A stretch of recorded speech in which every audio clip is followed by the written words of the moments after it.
Today's Sunshine Note is titled, For Better or for Worse. Shall we accept the good from God and not trouble?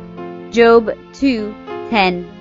I used to think Greg got a pretty good deal when he chose me to be his wife. I mean, I'm energetic, outgoing, spontaneous, fun to be around, confident, smart.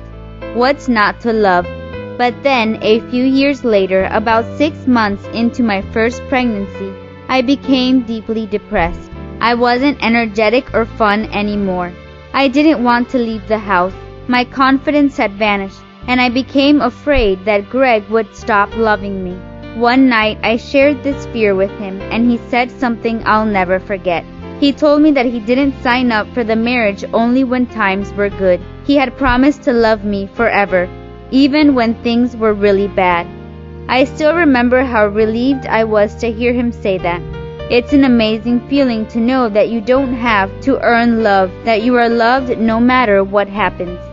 I think that Job must have loved God this way because of the response he gives his wife when she begs him just to curse God and die.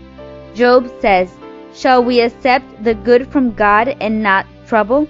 We're told that throughout the entire ordeal, Job did not sin once by charging God with wrongdoing. Instead, he conceded, "The Lord gave and the Lord has taken away. May the name of the Lord be praised." This is amazing faith and amazing love.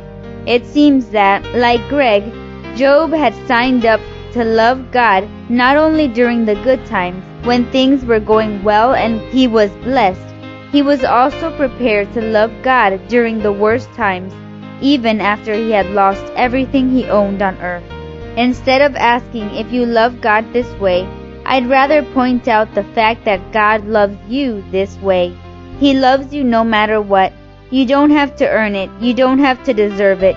He loves you through the absolute worst times of your life, through the most terrible choices you have ever made, and He will always love you this way.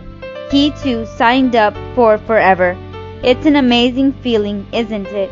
It is this feeling that helps us love God in return. It's really hard to think of loving God no matter what until we realize that He loves us no matter what. Then our love for Him is simply a response of gratitude. So let the reality of God's love truly sink into your heart and soul, and suddenly you may find that loving Him in return is easier than you ever thought. May God bless you today.